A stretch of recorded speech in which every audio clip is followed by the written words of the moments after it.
Kim Dennis. Mark Cleary.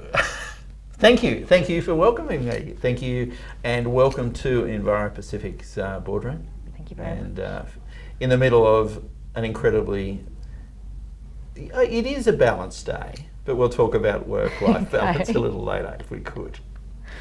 Founder of Jungle and Jungle Management, I should say. Yes.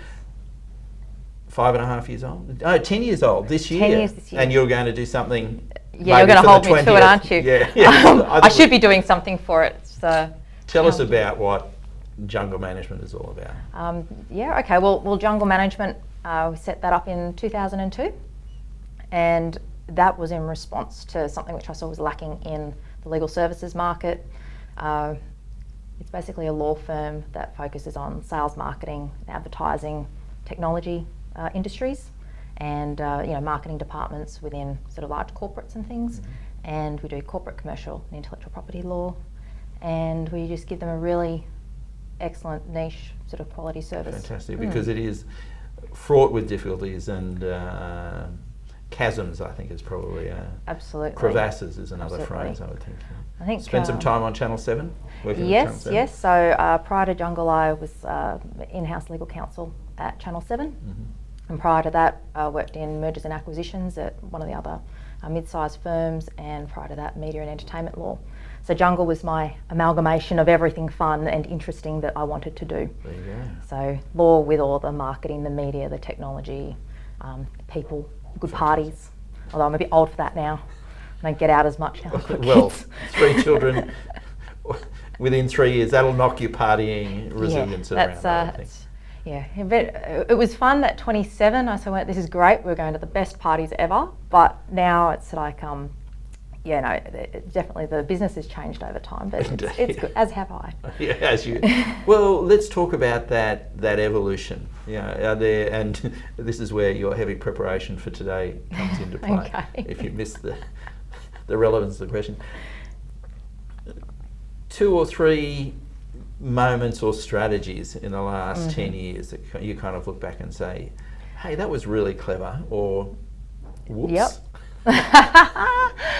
I think I had to think about this because there's so many things that you do learn along the way. But I guess the key one that really sticks with me is how we developed a niche business.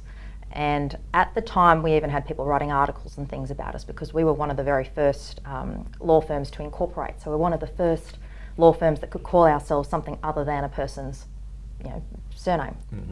And I loved it because I'm into marketing, and I wanted to show that I understand about branding, and target markets and all that other sort of stuff that our clients are into. So that's what we did with Jungle.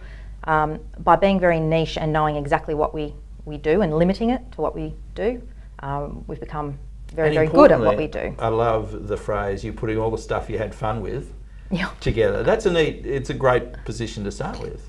Yeah, I think so. And I think, putting it all together, and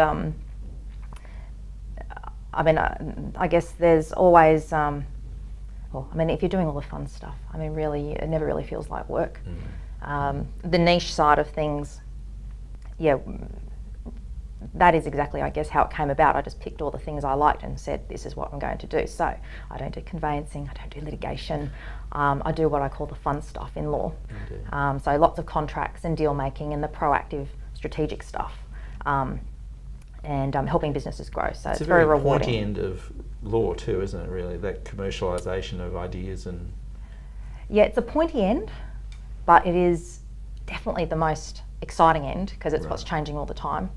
And over the years we've been asked, and we have written for, say, Marketing Magazine on a lot of the emerging legal issues in marketing before it's even become mainstream and before other lawyers or other people have really even talked about it, because they could see those things were emerging in their markets. So for instance, things about Google AdWords and privacy issues and blogging, like the legalities of blogging. We were probably the first one to even write an article on what the legalities are of blogging, and this is when luckily we've always had a very young team of people, and I've had to go and ask them about what does this actually mean, and then I'll apply the law to it. But yeah, so That's we've the had a challenge, very having niche the right people there. thing. Yes. Yep, most definitely. Yeah.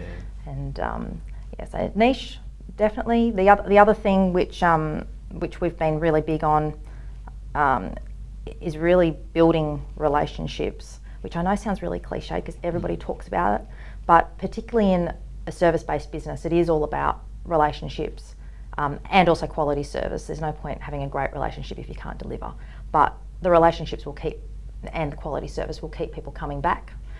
We don't really need to actively market Jungle because it markets itself, basically. People keep coming back and they refer others, so why do they keep coming back? That relationship is sometimes cliched. yeah. Do you? Yeah. Why do they keep coming back? I think it is because of those two things. Of first of all, the relationship and the investment that they've made in the relationship and the investment that we've made in the relationship. It's very difficult to sort of move on to someone else and relay all that really detailed technical information to somebody new unless you really have had a bad experience with someone. So that's one thing which certainly works in the professional service provider's favour. So you won't leave your accountant too easily either because It's painful. It's painful. Or leaving your bank, those sorts of things. It's very difficult to move on. But also the other thing is, I think, providing a quality service. That's, I think, how you know that you're definitely doing the right thing when people do keep coming back all the time and referring their friends. We provide a quality service because I'm very much focused on getting an outcome for the client that suits what they want rather than what I think they want. And I think that that's something that a lot of lawyers and a lot of accountants and other consultants do miss because they fail to ask the client what they are actually trying to achieve, big picture wise, and also small picture wise with this specific issue. Because the big picture often changes how you might deal with one specific task. Like if you're looking to sell a business, you might deal with this particular issue quite differently than if you were intending to run it until you retire. And I think also just in terms of the actual task, sometimes, certainly clients will come in and they might tell you how they think it should actually be resolved. I always say, let's not talk about the how, let's talk about what you're trying to achieve, and then we'll work out the ways that we can get there and what suits you the best. I think that that's something that's quite different from what other firms normally do in my space because I am a business person and I think of myself more as a business person than a lawyer. I'm a business person with legal skills. And so I do understand my client's headspace. It's a greght thing. It's a great thing. Let's talk about one of the things that span out of that, seeing clients with needs and then creating the round table. The round room. The round room? I know it's a bit confusing It sometimes. is. Sorry. Let's talk about that. Its origins and its purpose. Okay. Well, the round room is something new that we started up at the end of last year, in October, so it's only very new. But it has been in response to a couple of things that we saw were missing in the market and also things which I do feel passionate about as well. I have got a few clients that are extremely successful entrepreneurs or CEOs who were looking for really specific advice. One was looking to launch in the media industry but in Singapore. Another one was looking to build their business up with a view to selling it out to a multinational. And these are like multi-million dollar businesses turning over sort of 30 to 80 mil type thing. They wanted someone who understood their size business in those particular markets, who could actually offer real value, strategic value, not a lawyer and not an accountant. And they asked me, do I know anyone who might be able to help them? And I went, going through my little black book, there's no one that comes immediately to mind who's used to running, multi-million dollar businesses. I mean, they would want to step up, someone who's built their own business that's turning over 100 mil more type thing. So I thought, well, this has been an issue the whole time with Jungle. You get asked for referrals and you cannot find someone who just fits exactly. And personality-wise, that's another thing too with advisors. It's not just about the skills. So the round room was designed initially for that purpose of addressing creating sort of an advisor directory where people will be able to find entrepreneurs and other business leaders and CEOs and others who can provide more strategic advice. They are the people who are not normally available for advice. Those who might normally sit on an advisory board or a board of directors. And we've set it up so that people could contact people and ask them just to catch up for a coffee, or to just have a 1 hour appointment. It doesn't have to be something ongoing, or it could be something more ongoing. The idea was to allow both those people to connect and help each other and share their expertise. So you can still use certainly your law firms and your accounting firms, but when you want someone who understands a particular industry, or has gone through the experience of exiting a business, building a business, and exiting it's the ultimate in niching, isn't it? It's the ultimate in niching, I think. So that's one reason why we set up the round room. The other one is that for years and years, I've been saying the problem with Jungle is because we're always capped by the number of hours that we will always be capped in our revenue because we sell things by the hour. And whilst we've tried various other things to do with value-based fees and billing and all that sort of stuff, it's not that big in the Australian market, much bigger in the US market. It just doesn't seem to work as well here. And there are times when we've had to refer new clients, but we've had to refer them on to other people because we just can't take on the work, or sometimes they can't afford our fees and things. They just need to build their business to that next step where it will be a sensible investment for them to invest in it, although I think it's always a good investment, but it's one of those things, they're not at that stage yet where they feel they need the advice. They'll just go and educate themselves first up. So the round room addresses that second need, which is for others who maybe want to be educated and learn more about, get more high level insights, fly with the eagles, so to speak. We've got publications, we've got books, based on sort of an advisory board concept. We've also got the advisor directory, events, and what's the other thing? Events and benchmark reports and case studies. So that's more to address sort of that broader market who isn't necessarily looking to retain someone just yet, but eventually would like to do so. And it's somewhere where we can suggest to people who call us who we can't service that they might be able to have their needs met for the meantime. Until they get to that just space. Create it, or you've finished creating the model that I Bob and I started about 18 months ago. I never got anywhere with it, but it's a great model, and we should have coffee and talk about it. Anyway. We're still fine-tuning things. It's always a thing with businesses, because though. It always changes. What I love about your niche is it must always be under pressure. A niche is only a niche while ever you're disciplined and focused. Yes. To keep it there. Yes. So. I think that's one of the realizations of business over time is that as much as you might say, okay, I think I've built the business and it's perfect now, everything around you changes and you have to change with it. So I think now I've finally come to the realization that you really can't ever put your pen down and say it's all done. It is a case of it's just going to continue. You just have to move with the times, and unfortunately these days, and I suppose it goes back to your work-life balance question, which I know you will be talking about, with technology, you just got to move faster now, and that's what's scarier, I think, that keeping up pace with the change, and particularly in this advisory area, and it's challenging, but also if you're smart enough to stay ahead of it, and think forward ahead of it, I think there's real opportunity. Absolutely. And you mentioned the young people you go to advice on blogging and stuff like that. You'll find your children fit into that category soon too. So we won't wish them to be that old. How does quickly. This work? Where's my wall again? Yeah. Oh God, no, there's some funny things. Yeah. But, let's talk about work life. Something I've heard about. I was thinking about this because, look, I guess ultimately, when I originally started up Jungle, the idea was that I was supposed to have this work-life balance. Hence, I didn't want to work for someone else. I wanted to have control over my own life. Oops. But I guess the thing is,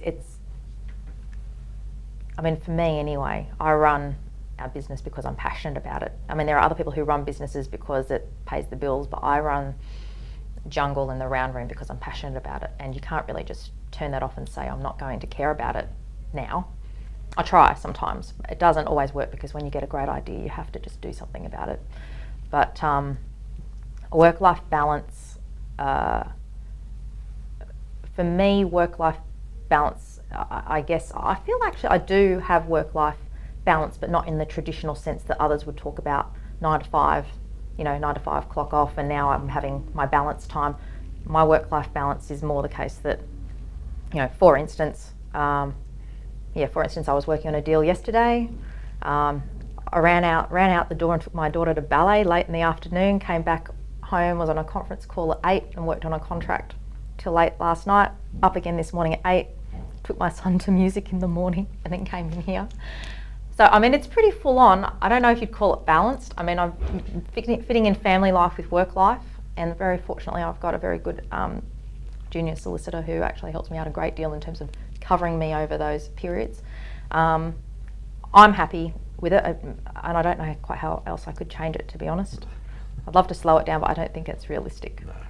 No. But it's, for you, and that's the only person in it. Well, no, again, Shivani Gupta talked about 3 things in life, being able to balance or work with 3 things. There's 7 things, 7 categories. Okay. You can have 7, choose 3. and I've worked out it's not a circle or it's not a balance. It's actually an oval or an ellipsoid or whatever they, where you go to a high point and a thick point and a narrow point and all that sort of. It's what we need it to be. Yep. And as long as you realise that you can't control it. I think if you're feeling fulfilled in a variety of different ways, because I guess it all again comes down to what it is that you need to fulfill you. I mean, I've got friends who I think maybe more, they get maybe more, sadly, maybe more fulfillment out of their work achievements maybe than out of doing a lot of home life type stuff. See, I love ballet and music. I just think that is a great balance. You can't, and with your children, you cannot think of anything else other than them when you're with them, and it's a great escape. I think. That's right. I think. But yeah, so. I have to actually book in and pay for these things, because it will force me to go rather than say, oh yeah, I'll get around to that. I mean, it's a shocking thing. It's like I have actually paid for all these Pilates classes, which I haven't been there for probably 10 weeks. I know I've got to go back and do it with them. But I thought that actually by committing to it, I might actually go. Anyway, I'll get back there eventually. Yeah. Part of my work-life balance, not working perfectly. I'm not going to go there. You do not look like you need Pilates, but it's part of you, so you should do it. The next bit of your preparation would have taken you to the rant. The rant. Which is, if we could change something, because the Hunter Business Insider can change anything in your business life you wish at this moment. Kim, what would you like to change? Rant about something that would change in my business life. Yeah. I was going to rant about something sort of more broadly. Go. I have to admit. Feel free. I could rant about many things, but something I do feel very passionately about is on this advisory sort of nature. And I know it sounds a bit like I'm talking about the Round Room again, but I guess that's why we came about with the Round Room. I think that a lot of people don't know how to use advisors properly or when to use them. And they tend to only use them more in a reactive situation where they're in trouble. So then they go and get advice as opposed to using it in a proactive way to help them add value straight away. They would think it's the most ineffective time to ask for advice when you're under pressure. Yep, it's like the opposite. They should be doing the opposite. And then the thing is, then they go and get cheap advice somewhere, and then it doesn't work. And then they say, oh, that was a complete waste of time. And I always say, you've got to look at who it is that you're getting your advice from. If someone's driving, if your accountant's driving a Porsche and you want to be driving a Porsche, you should be getting, if you should be getting your advice from an accountant who drives a Porsche, not, not some other model or whatever. If you want to be conservative, get a conservative accountant. If you want to be entrepreneurial, get an entrepreneurial accountant. I mean, everybody's got their own different personalities, but you need to pick advisors who can who match your personality and match what it is that you're trying to achieve.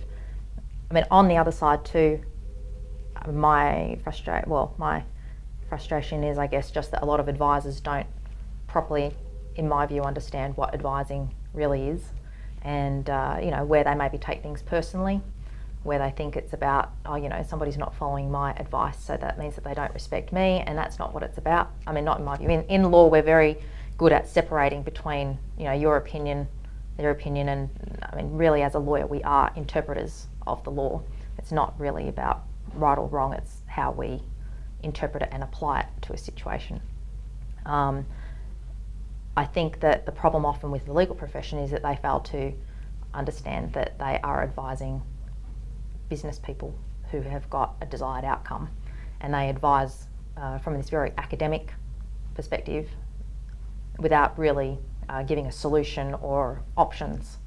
And I think that that's where there's just a massive big clash between lawyers, accountants, business people. I think if they could all sort of learn to understand each other better, they would all actually do far better between all of them. Why then? Let me take you back, because I agree totally. It was you actually pay, you get what you pay for, and these are seemingly smart business people that will go to the cheapest or a friend or why do they compromise the outcome, do you think? They don't obviously go to these people expecting to compromise the outcome.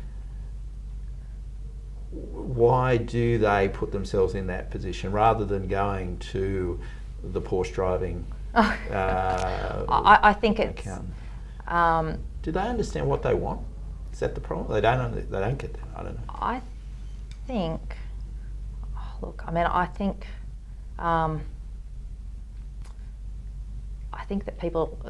it comes down to that people don't really know how to use advisors to address a particular need that they have in their business right now. For instance, to me it makes sense to get the best person possible to help you with your strategy at the time when you're developing things.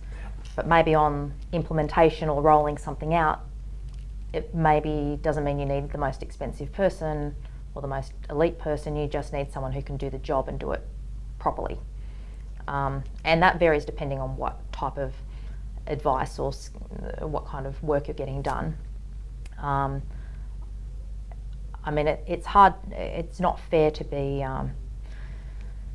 to say that, I mean, there's not really anything around that really explains to people how they should be using advisors. I mean, what we're wanting to do with the Round Room is certainly show people how they should be using different types of advisors for different types of things.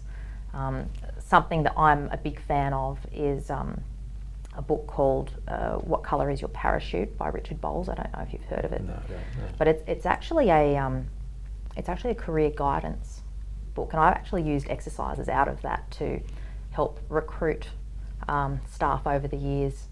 It's all very much about designing your dream job, but in the context of the employment. Is it? Richard Bowles, Bowles, and I mean, it's a book that I've come across, but I suppose I apply a lot of that to the advisory side of things too, because what he says is don't look at what you're labelled, that I'm a lawyer or whatever, look at what your underlying skill sets are. So that, for instance, I like writing, I like negotiating and analysing things, so you should design a job around that. Now, that might mean being a lawyer, but it could mean being something else completely different that still uses those same skills. My view is that with advisory, it should be a similar sort of thing. People think, there's no point asking the marketing manager at Westpac for advice because they wouldn't have a clue about my small business. Yet if you actually pulled aside the label and looked underneath and saw what skill sets and experiences that person has, they could very well offer exactly the advice that you need. I mean, I suppose if I really wanted to rant about something, I'm really anti-labelling people and things. I really hate it. And I hate being labelled a lawyer because I feel like I get put in the bag with everybody else. And so it's a classic situation of I've been labelled a lawyer for now, 15 years, and it's like suddenly the attitude changes as soon as you're out socially somewhere and someone says you're a lawyer, and suddenly they're all on their toes, and you're just like, you know. And all you're doing is hoping there's a banker in the room to deflect. Sorry. No, but it's that same thing. Everyone just gets labelled by these things, and I'm That's just a like, cool you know, rant. Remove labels. remove labels. I hate them. I hate them. I really just think that people should look more deeply into things and more deeply into issues. You know, people come in and say, I've got an intellectual property issue. Well, hang on. What is the actual issue? Maybe it's not an intellectual property issue. Maybe that's maybe that's just another commercial strategic issue, got nothing to really do with IP. You know, so I think trying to classify things before they've really been, worked through is premature, and I think a bit dangerous. I think if people scaled things back a bit, it would be smarter. Wow. There you go. If only you'd spent less time thinking about your rant. I think. Sorry. Do not apologise. Yes, we should all not have labels on our business cards. Yeah. Oh, I'm not saying that. I think to clarify, I think that labels are good for. I mean, I've realised this because I have at some points, tried to de-label things at Jungle, and then I find that people just get very confused because they don't really know what it is that we do. And at the end of the day, it makes most sense for us to say that we are a law firm, but yeah, we can help people with other things too. But people like to be able to label things because it makes them feel comfortable. And they've got those little bags they can. Yeah, they can label it. But I think that ultimately, if you're looking to do better for yourself and to be a happier person, we should throw away the labels. Yeah, be in control of. Yeah, and understand what it is that makes up the person, or what it is that makes up the job, or what it is that, makes up a person's success, not what the end thing is. We should all do that for all our clients. It would be a better world. I think so. Kim, thank you. Thanks very much, Mark. Extraordinary rant, extraordinary session. Oh, thank you.